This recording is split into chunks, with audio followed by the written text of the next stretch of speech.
యేసుక్రీస్తు నామములో మీ అందరికీ నా ప్రత్యేక వందనాలు. సమయం ఇచ్చిన సహోదరుడు దేవుని సేవకుడికి సంఘ పెద్దలకు నా యొక్క వందనాలు తెలియజేస్తున్నాను. నా మాట వినపడుతుందా? కొంచెం అక్కడ మనకు కొంచెం సౌండ్ కూడా వస్తుంది. వచ్చిన తర్వాత డోర్ పెట్టండి, మెయిన్ డోర్ పెట్టండి, అందరు బయట లోపలికి వచ్చినాక. నా పేరు యేసురత్న కుమార్. నేను అన్య కుటుంబం నుంచి, హిందూ బ్యాక్గ్రౌండ్ నుంచి రక్షించబడ్డాను.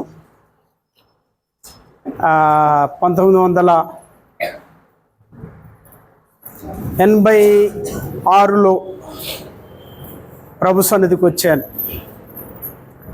1984లో మా తండ్రి గారు, మా నాన్నగారు ప్రభు నమ్మాడు, రక్షించబడ్డాడు.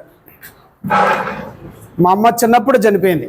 నాకు తెలియదు, పెద్దగా అంతగా లేదు. 1-2 స్మృతులు మాత్రం గుర్తున్నాయి అంతే. ఆమె మొహం ఎట్లుంటో తెలియదు, ఆ ఫోటోలు లేవు. అప్పుడు ఆ ఫోటోగ్రాఫర్ అప్పుడు లేవు. మాది కరీంనగర్ జిల్లా, సిరిసిల్ల నాది. మా పూర్వీకులది మంగళగిరి అంట. నేను 3rd జనరేషన్, నా పిల్లలు 4th జనరేషన్. తెలియదు. మా నాన్నగారు ఎప్పుడైతే యేసు ప్రభుని నమ్మానని చెప్పాడో అప్పటికి నేను 10th ముగించుకొని ఇంటర్ ఫస్ట్ ఇయర్లో ఉన్నాను. ఆయన అకస్మాత్తుగా వచ్చాడు, సాయంకాలము నా చెవులో వేసాడు, ఒరే నేను యేసు ప్రభుని నమ్ముకున్నాను రా అని ఆయన చెప్పాడు. నాకు కొంత ఏం అర్థం కాల, ఎందుకంటే యేసు ప్రభు అంటే ఏడో తెలియదు. మనకు భక్తి భజన తెలుసు, గుళ్ళల్లో భజన తెలుసు. శుక్లాం వరధరం శశివర్ణం, ఈ పద్యం స్టార్ట్ చేసిన తర్వాత పాటలు పాడేవాడిని నేను. ఎక్కడ? గుళ్ళో, టెంపుల్లో. అది తెలుసు అంతే, యేసుప్రభు అంటే తెలీదు. కాకపోతే 7వ తరగతి చదువుతున్నప్పుడు మా ఊర్లో ఒక ఆయన తోపుడు బండి మీద ఒక 2 కుప్పలు చిన్న బుక్లెట్స్, ఇటొక కుప్ప ఇటొక కుప్ప, 2 కుప్పలు పోసుకొని తోపుడు బండి మీద ఆ బస్ స్టాండ్లో ఉన్నాడు. సాయంకాలం స్కూల్ నుంచి ఇంటికి వస్తున్నాం, అందరూ పరిగెత్తారు అక్కడికి.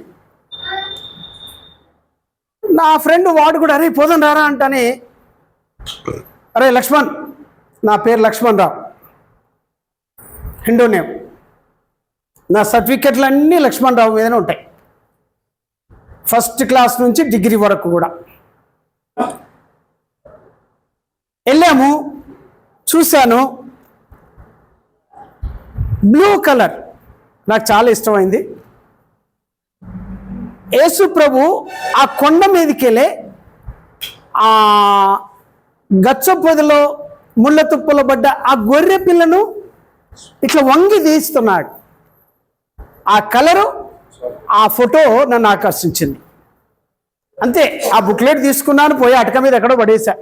ఏం చదవలే, 7th క్లాస్లో అంతే. మా నాన్నగారు ఎప్పుడైతే యేసుప్రభు నేను నమ్మానని చెప్పాడో 1984, ఇంకా నేను అడ్డు అదుపు లేకుండా జీవించడం. అంటే తండ్రికి ఒకే కుమారుని, నాకు ఒక అక్క చనిపోయింది, నా చెల్లె చనిపోయింది, మా అమ్మ చనిపోయింది, తనకు నేను ఒకే ఒక కుమారుణ్ణి. అప్పటికే తాను ఇల్లరికం పోయాడంట. అక్కడ వాళ్ళిద్దరు అక్క చెల్లెళ్ళు, ఆయన పిల్లలు, ఆ ఫస్ట్ పిల్లలు కూడా చనిపోయారు. బహుశా ఇప్పుడు ఆయన ఫస్ట్ పిల్లలు బతికుండి ఉంటే 90 సంవత్సరాలు ఉండేవాళ్ళు, 80-90 సంవత్సరాలు ఉండేవాళ్ళు. ఎందుకంటే నేనే 56 సంవత్సరాలు.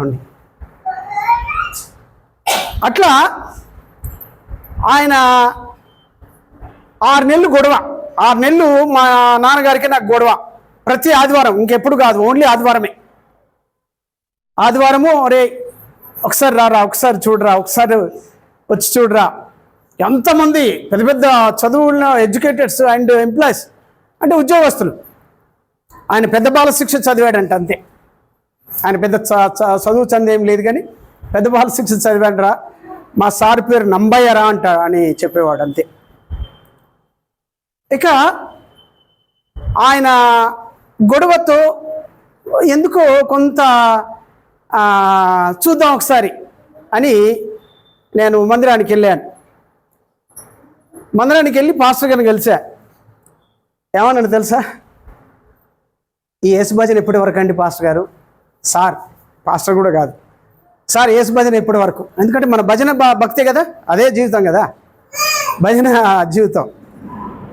అయ్యా 9 గంటల నుంచి 12:30, 1 గంట లోపల, 1 గంట వరకు అయిపోద్దా? ఓహో సంతోషం. ఎందుకు? ఏమంటారు, మ్యాట్నీ షోనా? మార్నింగ్ షో, మ్యాట్నీ షో, అంతే కదా? యా, మర్చిపోయానులే, ఏదేదో ఇప్పుడు అర్థం కాదు.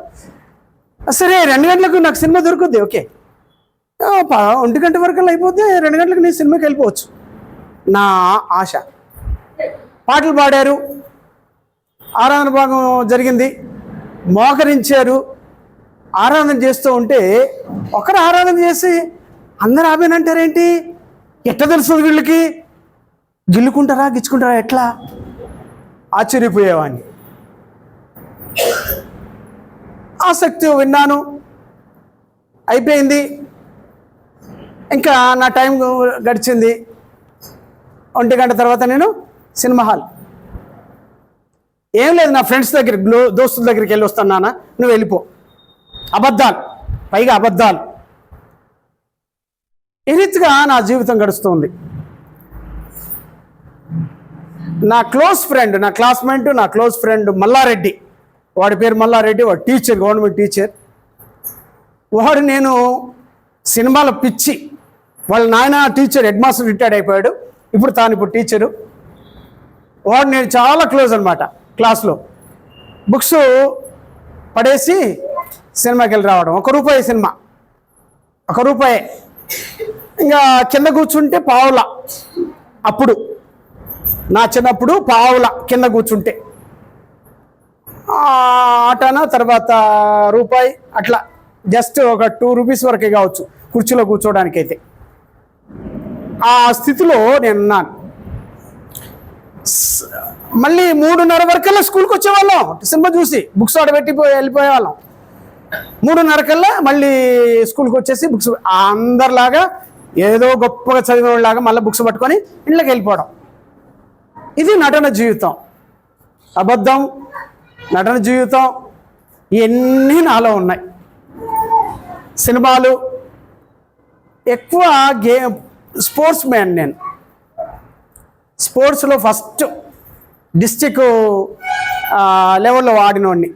Ball, badminton, kabaddi, kho kho and cricket. Cricket అంటే ఇప్పటికీ పిచ్చే, నాకు చాలా ఇష్టం. విన్నారా? లెగ్ స్పిన్నర్ నేను, క్రికెట్లో లెగ్ స్పిన్నర్ నేను. డిస్ట్రిక్ట్ లెవెల్లో ఆడాను. చిన్న చిన్న పొరపాట్లు కూడా ఉన్నాయి. ఏంటో తెలుసా? మక్సేన్లో అప్పుడు మా ఫ్రెండ్స్ కలిసి మక్సేన్లలో ఇరుసుకొని తీసుకుపోయి కాల్చుకొని తినడం. జామ పళ్ళు, ఇంకా నానా రకాలుగా ఈ పళ్ళు ఈ తోటల్లో ఈ తీసుకొని. ఎట్లాంటి దొంగతనాలు తెలుసా మీకు అసలు? ఆ సేన్ మధ్యలోకి వెళ్ళిపోయి వర్షం లేకపోతే మేము నీళ్ళు తీసుకుపోయేవాళ్ళం. ఆ కర్ర కింద నీళ్ళు పోసేవాళ్ళం, పీకేసేవాళ్ళం, కప్పేసేవాళ్ళం. ఆ కర్రలు తీసుకుపోయి ఎక్కడో పడేసేవాళ్ళం. దొరకం కదా, దొంగతనం. ఎన్ని బలహీనతలో, ఎన్ని పొరపాట్లో, ఇవన్నీ చేసేవాళ్ళం. ఆ రీతిగా జీవిస్తున్నప్పుడు 6 నెలల తర్వాత పెద్ద గొడవ జరిగింది. మా చిన్నమ్మలు, మా చిన్నాన్నలు రానివ్వట్లేదు. ఒక రకంగా వాళ్ళు ఫీలింగ్ చూపిస్తూ ఉన్నారు, మీరు ఆ మతంలో వాళ్ళ దాంట్లో కలిశారు నానా రకాలుగా. నాకు ఏమో స్పోర్ట్స్, మా ఫ్రెండ్స్ వచ్చారు, లక్ష్మణ్ రేపు టోర్నమెంట్, క్రికెట్ టోర్నమెంట్ నాచుపల్లి అనగా కొండగట్టు అంటే మీకు ఈజీగా తెలుస్తుంది. ఇప్పుడు జగిత్యాల జిల్లా అయిపోయింది. అది టోర్నమెంట్ ఆడాలి. ఎన్ని రోజులు? 3 రోజులు టోర్నమెంట్ ఉంది.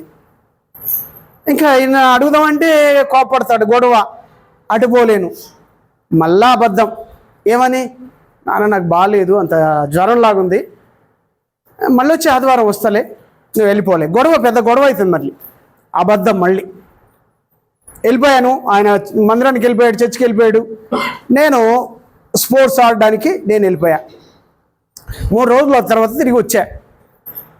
ఇంకా మా నాన్నగారికి నాకు చాలా గొడవ, చాలా పెద్ద గొడవ.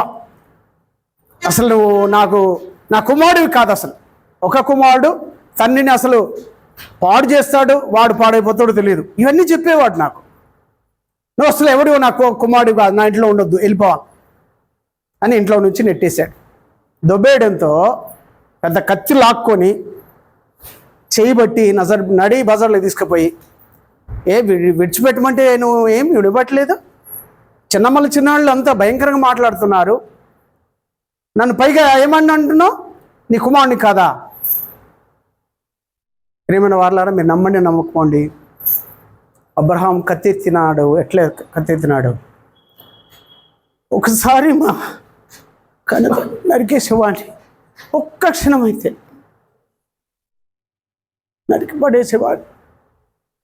అంత దుర్బలమైన జీవితం, అదుపు లేని జీవితం.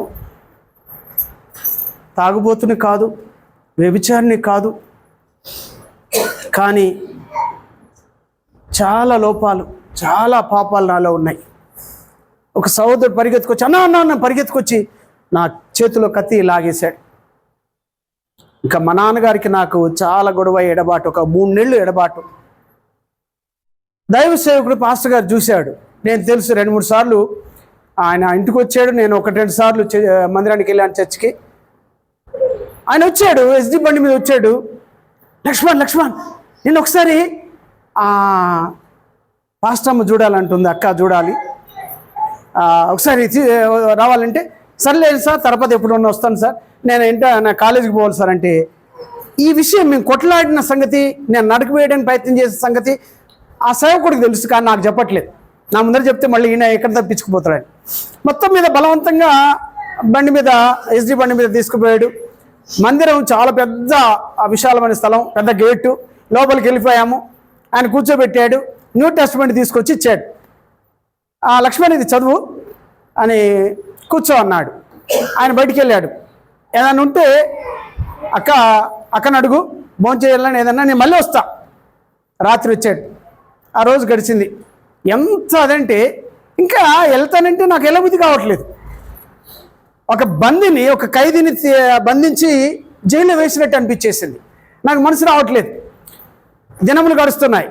ఒక 1 నెల రోజుల తర్వాత ఆయన నాకు చెప్పాడు, పాస్టర్ గారు, అయ్యా మీ నాన్నగారు ఇట్లా వెళ్ళిపోయాడు, మీ ఇల్లు కప్పు పడలేదట కదా? ఎస్, వాస్తవమే. డబ్బుల కోసం మీ మేనమామల దగ్గరికి వెళ్ళాడు, డబ్బులు తీసుకొని వస్తాడు, ఆయన వచ్చేదాకా ఇక్కడే ఉండు, ఇక్కడ నుంచి కాలేజీకి వెళ్ళు, ఇక్కడే తిని పడుకో, అంతే.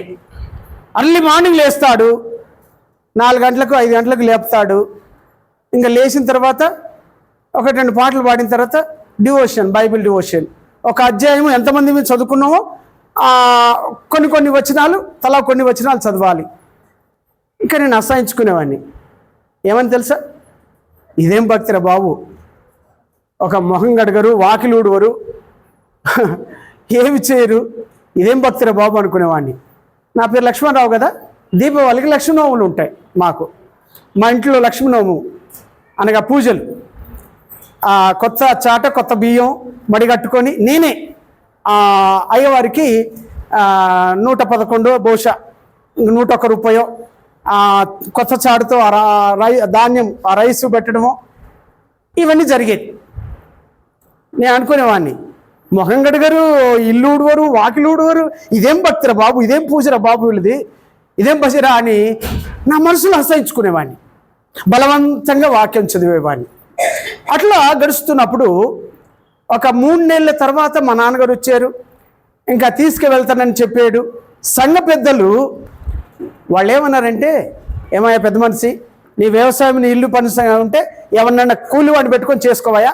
ఇప్పుడు ఈ పడుచు పిల్లోడు ఒక క్రమంలోనికి వచ్చాడు, ఒక విధానంలోకి వచ్చాడు. ఇప్పుడు నువ్వు తీసుకుపోయావంటే లోకంలో కలుస్తాడు, దౌర్భాగ్య స్థితి నువ్వు అనుభవిస్తావు, నీ కొడుకు అనుభవిస్తాడు.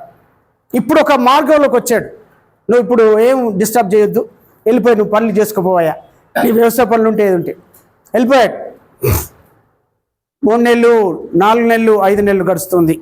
అదే every morning, early morning 4 o'clock 5 o'clock లేవడం, అదంతా జరుగుతూ ఉంటుంది. నేనేదో బలవంతంగా చదువుతున్నాను. ఒక దైవ సేవకుడు హైదరాబాద్ నుంచి వచ్చాడు, ప్రసంగం చేస్తూ 51 కీర్తన మీద మాట్లాడుతూ ఉన్నాడు. పాపము నుండి విడుదల అని మాట్లాడుతున్నాడు. పాపము జీవితం గురించి మాట్లాడి చెప్పి, మానవుడు జన్మతః పాపి అని చెబుతూ పాప జీవితం అంతా మాట్లాడుతున్నప్పుడు నేను అనుకునేవాడిని, నేనైతే పాపిని కాదు, నేను మంచోడిని. లక్ష్మీ పూజ సరస్వతి పూజ చేసేవాడిని, నేను లక్ష్మీ నోము కూడా నాతో అయ్యేది. ఇంకా నేనెందుకు తప్పుడు పోతాను? నా ఇష్టదేవుడు ఎవరో తెలుసా? గత జీవితంలో కృష్ణుడు నా ఇష్టదేవుడు. చాలా ఇష్టపడేవాడిని. ఆయన యొక్క విపంచిక, ఆయన ఫ్లూటు, ఆయన వేషము, ఆయన అవతారం చాలా ఇష్టపడిన దేవుడు కృష్ణుడు. ఇవన్నీ దేవతలు ఉన్నప్పటికీ నా ఇష్టదేవుడు కృష్ణుడు, చాలా ఇష్టమైన దేవుడు. ఇక ఈ రీతిగా ఆయన పాపముని గురించి చెప్తే, హెబ్బే నేను పాపిని కాదులే అనుకున్నాను. ఎప్పుడైతే పాప లక్షణాల గురించి చెప్తూ వచ్చాడు, 1 కొరింథీ పత్రిక 6వ అధ్యాయం 9వ వచనం నుంచి ఇంకా మాట్లాడుతూ ఉన్నాడు. పరిశుద్ధాత్మ దేవుడు ఎంత చక్కగా మాట్లాడుతున్నాడంటే, ఒక మాట చదువుతారా?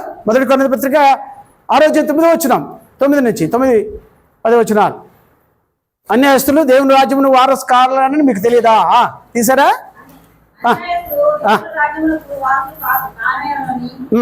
మీకు తెలియదా?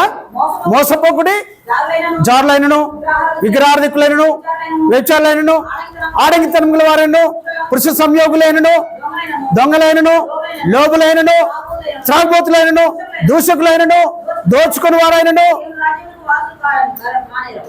ఏమన్నాడండి? దేవుని ఈ లక్షణాలన్నీ, ఈ పాప లక్షణాలు ఎవరిలో ఉన్నాయో వాడు దేవుని రాజ్యమునకు వారసును ఖచ్చితంగా చెప్తుండు. పరలోక రాజ్యం లేదు, నిత్య జీవము లేదంటున్నాడు. పొందబోతారేమో అనలేదు, పొందబోవచ్చు అని చెప్పలేదు. పరిశుద్ధాత్మ దేవుడు ఏం రాపించాడు? ఈ లక్షణాలన్నీ కలిగిన వాడు పరలోక రాజ్యము వారసులు కానేరాడు, పొందనేరాడు అసలే. అప్పుడు నాలో కొంచెం వణుకు వచ్చేస్తుంది. చాలా లక్షణాలు ఉన్నాయి. నేను విగ్రహార్థికుణ్ణి, మోసగాన్ని, అబద్ధికుణ్ణి, నరహంతకుణ్ణి, ఎందుకంటే నా కన్న తండ్రిని చంపడానికి ప్రయత్నం చేసిన వాడిని. ఇవన్నీ నాలో ఉన్నాయి. అప్పుడు మందిరం అయిపోయిన తర్వాత దాదాపుగా 2 అవుద్ది, 2 o'clock అయిపోద్ది. అది అంటే ఫస్ట్ ఏమో అక్కడ ఇంకో మందిరం, మెయిన్ మందిరంలో దాదాపుగా 2 అయిపోద్ది, 3 అవుద్ది కూడా.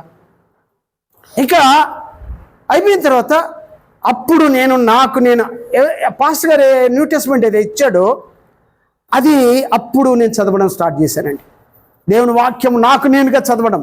ప్రతిరోజేమో అసహించుకునేవాడిని, చాలా చిదరించుకునేవాడిని కదా.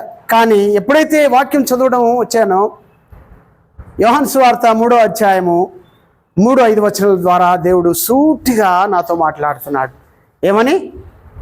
ఒకడు కొత్తగా జన్మిస్తుంది కానీ వాడు పరలోక రాజ్యంలో ప్రవేశించాలని నీతో, మిస్టర్ లక్ష్మణ్ రావు, నీతో అనే మాట చెప్తున్నాడు.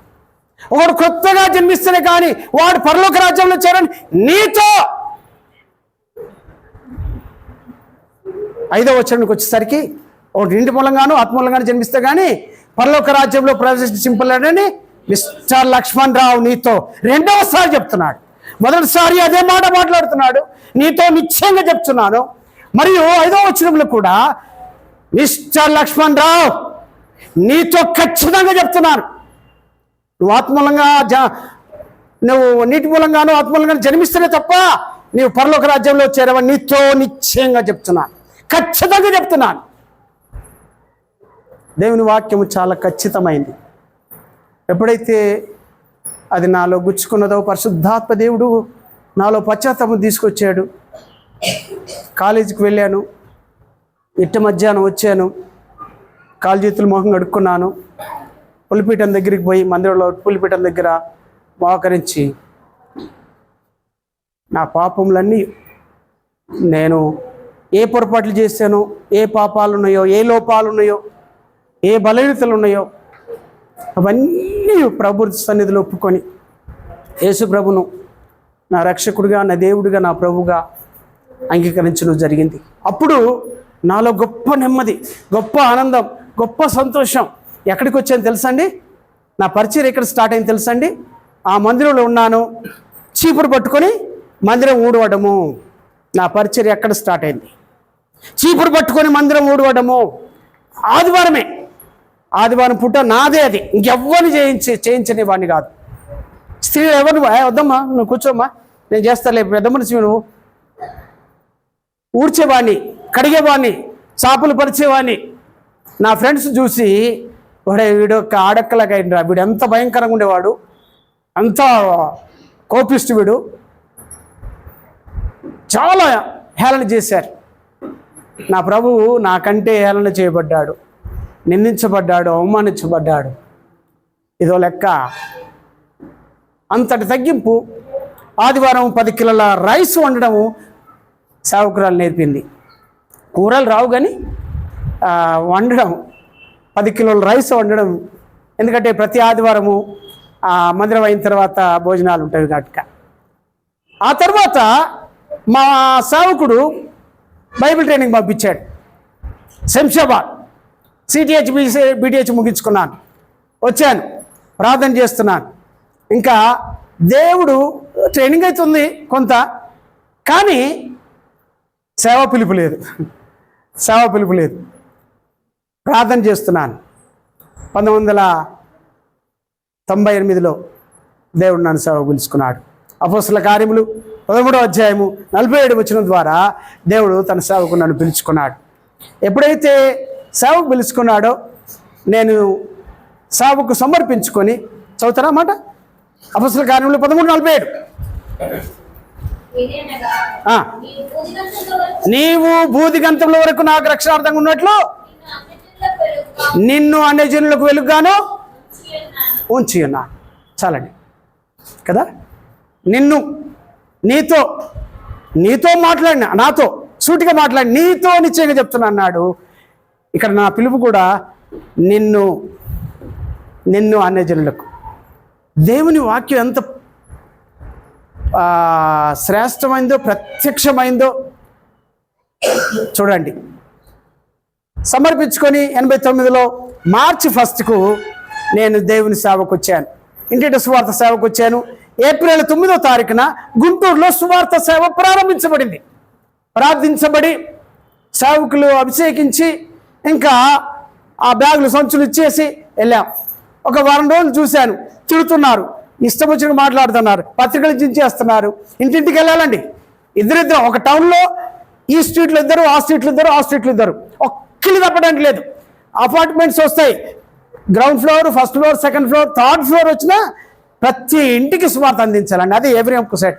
నేను చాలా గర్వంగా చెప్తాను, ఎవ్రిఎం కుసైడ్ సేవ చేసినట్టుగా ఏ సంస్థ చేయదండి. రమ్మనండి, చూపిద్దాం. నా రికార్డులు, నా రిపోర్ట్లు, నా డైరీలు ఉంటాయి. 36 సంవత్సరాల సేవ జీవితంలో దాదాపుగా 23 జిల్లాల్లో 20 జిల్లా తిరుక్కుంటూ వచ్చా. చాలా శ్రమలు పొందాను. నంబూరులో కాజా అనే గ్రామం ఉంటుంది, ఇప్పుడు అన్ని కలిసిపోయింది టోటల్గా, గుంటూరు జిల్లా. అక్కడ డాన్ గారు సిద్ధాంతం గురించి చెప్తున్నాడు. వాళ్ళు మాట్లాడుతున్నారు. నా టీం అంతా వెళ్ళిపోయింది లోపలికి, ఊర్లోకి వెళ్ళిపోయింది, స్ట్రీట్లోకి. ఇంకా నేను ఆ డబ్బా కొట్ల ద్వారా, కాదు బాబు, దేవుడు అట్లా నిర్మించలేదు, డాన్ గారి సిద్ధాంతం కోత నుంచి మానవుడు వచ్చాడు, ఇదంతా కాదయ్యా, ఇది అన్ని సృష్టిక్రమం చెబుతూ, మానవుడు అతిక్రమం వల్ల పాపం చేయబడి ఆ పాప రక్షణ కాలేదు, ప్రభువైన యేసుక్రీస్తే ఈ లోకల్ అవతరించి ఆయన మరణించి తిరిగి లేచినాడు, నా యందు విశ్వాసం ఉంచిన వాడు మరణించను తిరిగి లేచును అని చెప్పాడు. ఇది నా సువార్త. ఎందుకంటే బైబిల్ ఇది చదవలేం కదా, నోటికి చెప్పేయడమే సువార్త చెప్పడం. ఏమిటి, నీ దేవుడు అంత గొప్పవాడా, సత్యవంతుడా, నీతివంతుడా, చచ్చిపోయిన లేపుతాడా? 17 మంది గిరేశాడు. నేను 21 వయస్సులో వచ్చాను. 21 వయసులోకి వచ్చాను. 21 వయసు రాకముందే సేవకు వచ్చేసాను. ఇంకా 4-5 నెలలు ముందు ఉండగానే వచ్చాను. ఇంకా వాళ్ళు చెప్పారు, నేను ఇప్పుడు చంపేస్తామయ్యా, నీ దేవుడు సత్యవంతుడు అయితే నేను లేపాలి, అప్పుడు మేము నీ యేసుప్రభువుని నమ్ముతామంటారు. 17 మంది గిరేశారు. నేను చెప్పాను ఏమని అంటే, ఇదిగోనయ్యా 15 జిల్లాలు దాటి నీ ఇంటికి వచ్చాను, నీ ఊరికి వచ్చాను, నీ జిల్లాలో నీ ఊరికి వచ్చాను. ఓకే, చంపండి, నా దేవుడు లేపండి, నాకు అనవసరం. నేను చనిపోతే నా దేవుని పరలోకంలో కొడిపాల్సిన కూర్చుంటా. ఆ విశ్వాసం, ఆ నిరీక్షణ నాకుంది. కాదు, మా దేవుళ్ళ గురించి చెప్పు అంటున్నాడు. నీ దేవుళ్ళ గురించి చెప్పడానికి నేను ఇక్కడికి రాలే. నేను తెలుసుకున్న సత్యాన్ని నా దేవుడి గురించి చెప్పడానికి వచ్చాను. వింటే విను, వెళ్ళిపోమంటే వెళ్ళిపోతా. ఆటంగా పరచకన్నా అవసరం లేదు. నేను వెళ్ళిపోమంటే వెళ్ళిపోతా, అంతవరకు. కానీ నేను నీ గురించి చెప్పడానికి రాలేదు. అయితే ఇప్పుడు నీ దేవుడు లేపాలంటాడు. ఒకటే చెప్పాను, నా తల్లిదండ్రులను, అక్క చెల్లెలను, అన్నదమ్ములను, బంధుమిత్రులు అందరినీ విడిచిపెట్టి వచ్చానయ్యా. నాకు భయం అంటూ లేదు. కారణం ఏమిటో తెలుసా? నా వాగ్దానం ఏమిటో తెలుసా?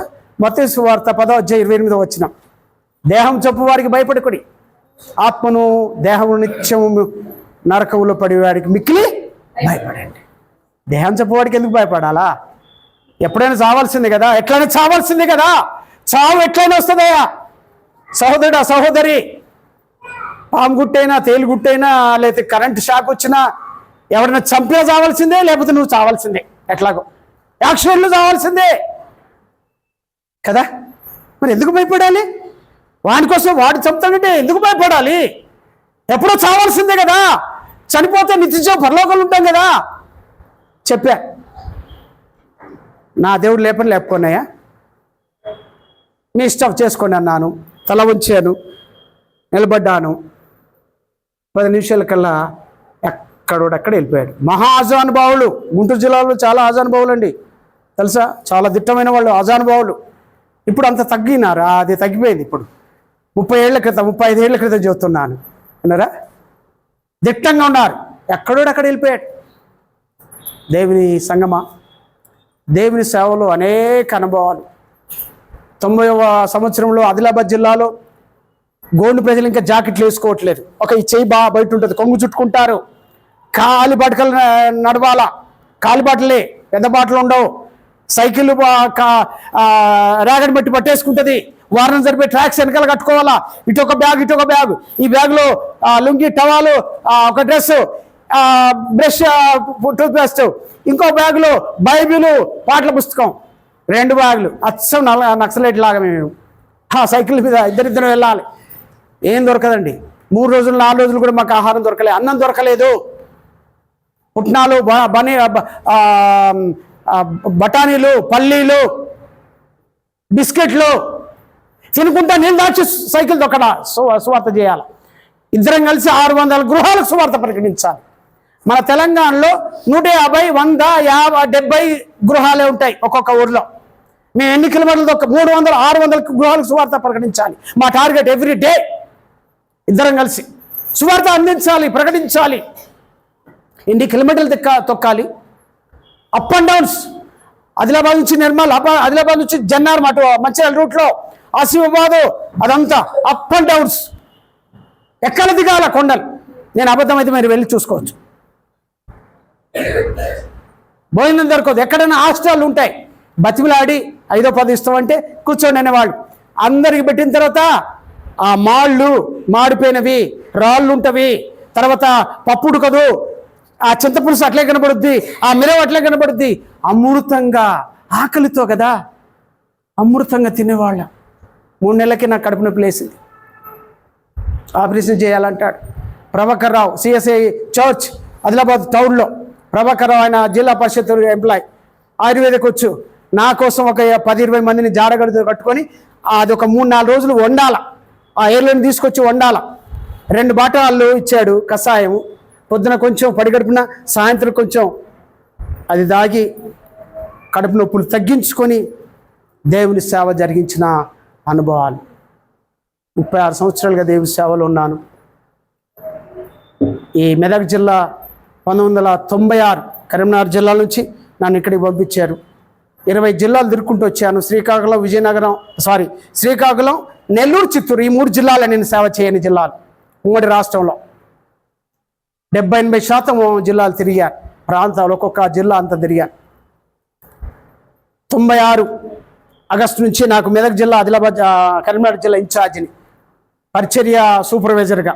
మిషనరీలు ఒక్కొక్క జిల్లాలో 10 మంది సేవకులు ఉంటారు, సువార్త మిషనరీస్.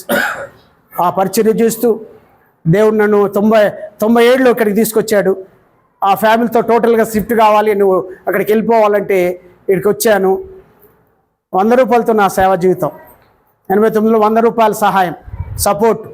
50 రూపాయలు మిగిలేది, 50 రూపాయలు అప్పు ఇచ్చేవాడిని తెలుసండి. గుంటూరు జిల్లాలో ఎక్కడికి పోతే అక్కడ ప్రార్థన. ముడిగోళ్ళు, ముసలివాళ్ళు ప్రతిరోజు సాయంత్రం 5 పైసలు, 10 పైసలు, పావులా, అర్ధ, అంతే కలెక్షన్. ఆ కలెక్షన్ మాకు ఇచ్చేవాళ్ళు, ఇద్దరం పంచుకునేవాళ్ళం. 30 రూపాయలు అయితే సరిపదియాను, 20 రూపాయలు అయితే 10 రూపాయలు. దాంట్లో సబ్బులు, దాంట్లో లెటర్లు 15 పైసే కదా కార్డు. కాబట్టి ఇవన్నీ జరుగుతూ వచ్చినాయి. అంతటి అనుభవం గుండా దేవుని సేవలో వాడబడుతూ ఇదిగో ఈ నర్సాపూర్లో సెటిల్ అయ్యాను. నేను ఇప్పుడు ఎవ్రియం కుసడు పరిచర్య నుంచి బయటకు వచ్చాను. నా పరిచర్య చేసుకుంటున్నాను. నాకు 3 కుమార్తెలు, నా భార్య, కుమార్తెలు. పెద్ద పాప పెళ్ళయింది, నాకు 2 మనవాళ్ళు. రెండో అమ్మాయి ప్రార్థన చేయండి, పెళ్ళి డేట్ ఇంకా ఫిక్స్ కాలేదు. 2 ఉద్యోగాలు చేస్తున్నారు, సాఫ్ట్వేర్ ఇంజనీర్స్. నా రెండో కూతురు, నా చిన్న కూతురు. నా పెద్ద కూతురు పరిచర్యలు ఉంది, 2 కుమారులు ఆమెకు. ఈ నా సేవ జీవితంలో ఈ రీతిగా ముందుకు వెళ్తూ ఉంటున్నాం. ప్రార్థన చేయండి. నేను సంఘాన్ని ఇష్టపడతాను. ఏ సంఘం తెలుసా? భక్సింగ్ గారు కట్టిన సంఘం. భక్సింగ్ గారు వేసిన పునాది.